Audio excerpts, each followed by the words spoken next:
Teman-teman sekalian, kita bicara hal yang sangat krusial sekarang tentang ketahanan pangan, tentang tanah kita yang sangat subur, tentang petani kita yang sangat kita hormati, dan tentu tentang masa depan kita sebagai bangsa yang mandiri dan tentu saja berdaulat. Dan akhirnya tentang fakta yang sangat menyedihkan. Dalam 6 tahun terakhir, sejak tahun 2019, pemerintah telah mengalokasikan 539,7 triliun untuk program food estate. Tentu masih ingat, angka yang sangat besar, sama besarnya dengan janji yang diberikan tentang kedaulatan pangan. Lalu bagaimana dengan hasilnya? Impor beras melonjak drastis.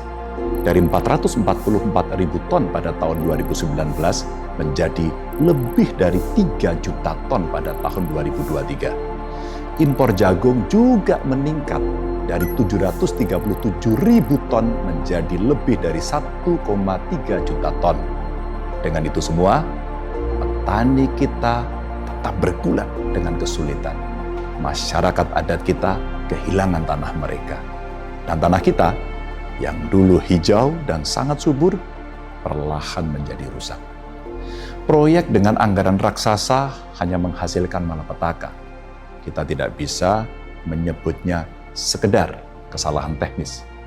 Ini kegagalan sistemik, kegagalan dalam perencanaan, eksekusi, dan pemahaman tentang apa arti sesungguhnya dari ketahanan pangan. Mari kita petakan secara jernih apa saja sumber kegagalan yang menguras anggaran besar itu. Pertama, salah memilih lahan. Kita semua tahu bahwa tanah adalah faktor terpenting pertanian. Di Kalimantan Tengah, proyek food estate memaksakan lahan gambut dan kawasan lindung menjadi lahan pertanian.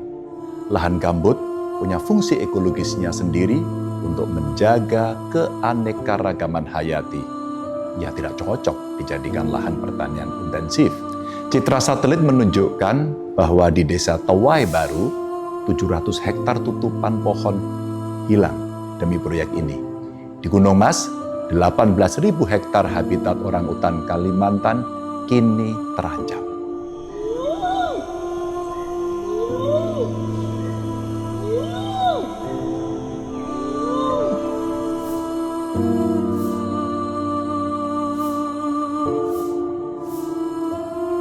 Artinya, pemerintah menggunakan dana yang sangat besar hanya untuk merusak lingkungan. Itu pertanyaannya. Meleset jauh dari janji kedaulatan pangan. Sebuah catatan kritis. Lalu yang kedua, infrastruktur yang setengah hati. Pertanian modern, Bapak Ibu, teman-teman, butuh dukungan infrastruktur yang kuat. Ada irigasi, ada akses jalan, dan fasilitas penyimpanan hasil panen. Ya, termasuk pasca panen. Dan itu semua tidak terlihat di banyak lokasi food estate yang ada. Di NTT umpama, lahan jagung sering gagal. Gagal panen karena kekurangan air. Tidak ada irigasi. Tidak ada upaya pengelolaan air secara modern. Mudah-mudahan beberapa bendungan yang ada bisa menyelesaikan. Petani yang sudah bersusah payah menanam harus melihat tanamannya mati sia-sia. Di lokasi yang lain, jalan yang buruk membuat biaya distribusi melambung tinggi. Hasil panen tidak bisa terserap pasar. Kalaupun bisa, ya petani harus menjualnya dengan harga yang sangat rendah. Begitu pula dengan fasilitas penyimpanan yang terkesan seadanya. Tanpa teknologi penyimpanan yang baik, panen yang melimpah hanya akan menjadi angka di atas kertas. Karena sebagian besar membusuk sebelum sampai ke konsumen. Ketiga, membelakangi teknologi. Kita mengembangkan pertanian ini di abad ke-21. Mari kita ingat, tetapi tetap menggunakan cara yang lama. Kita butuh teknologi pertanian yang presisi, kita butuh smart farming, kita butuh sensor tanah, drone, dan benih unggul yang tahan hama dan perubahan iklim. Pernah ada sekolah iklim yang dilakukan oleh BMKG. Teknologi semacam ini bisa meningkatkan produktivitas pangan tanpa merusak lingkungan. Tapi kita bermimpi tentang keberhasilan food estate sambil mengabaikan teknologi modern yang dibutuhkan. Apa akibatnya? Lahan diperluas, tetapi produktivitasnya tetap saja stagnan. Kita terus membuka lahan baru sambil membiarkan lahan-lahan lama terbengkelai. Teman-teman, Bapak Ibu, yang keempat, ada konflik agraria dan pengabaian masyarakat adat. Bagi masyarakat adat, tanah bukan sekedar sumber daya ekonomi. Tanah adalah identitas, sejarah, dan kehidupan mereka. Namun dalam proyek food estate, hak masyarakat adat seringkali diabaikan. Ini ada catatan dari Konsorsium Pembaruan Agraria. Mereka mencatat bahwa kurang lebih 301 kasus konflik agraria yang melibatkan proyek-proyek strategis nasional, termasuk diantaranya ada food estate.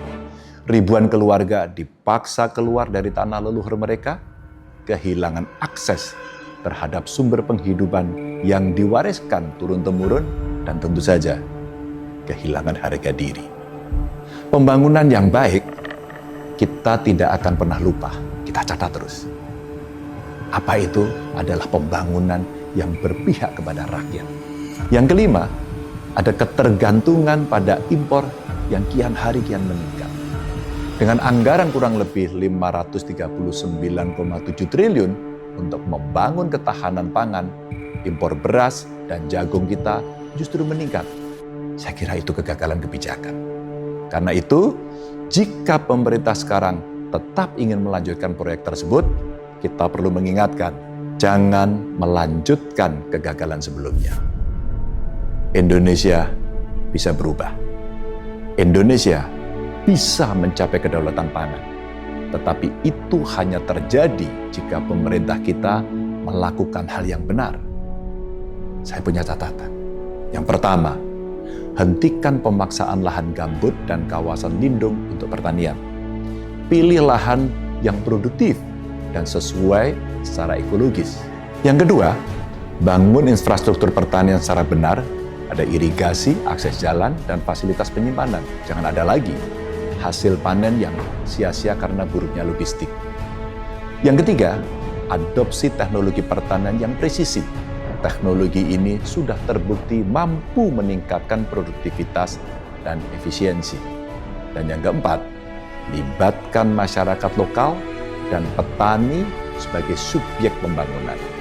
Berikan kepada mereka akses terhadap tanah, teknologi, dan pasar yang adil. Jangan lagi ada konflik agraria.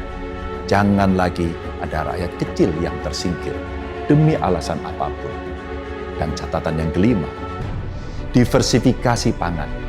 Jangan hanya kita bergantung pada padi dan jagung. Bangun sistem agroforestry, kembangkan sorghum, umbi-umbian, dan tanaman-tanaman lokal lainnya sebagai pendamping padi atau beras. Teman-teman sekalian, dari catatan-catatan atas kegagalan yang sudah kita bicarakan, sumber dari segala sumber masalah ada pada cara kita memanai pembangunan. Kita ingin serba cepat. Kita ingin tampak megah. Kita ingin tampak berhasil. Tapi kita lupa bahwa tanpa ilmu, tanpa keadilan, dan tanpa kesediaan mendengarkan rakyat kecil, proyek-proyek pemerintah hanya akan berakhir di ujung kegagalan. Apakah kita akan terus bergantung kepada negara lain? Apakah kita akan membiarkan petani kita yang seharusnya menjadi tokoh utama dalam program ketahanan pangan justru menjadi korban?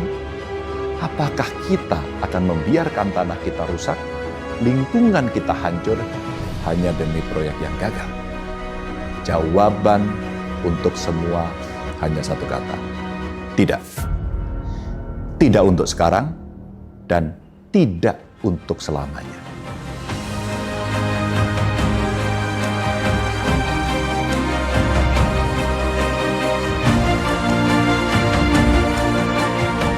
Ketahanan pangan adalah soal kedaulatan bangsa, harga diri kita sebagai bangsa. Kita bisa mewujudkannya hanya jika kita benar-benar mencintai bangsa ini, mencintai negeri ini. Terima kasih.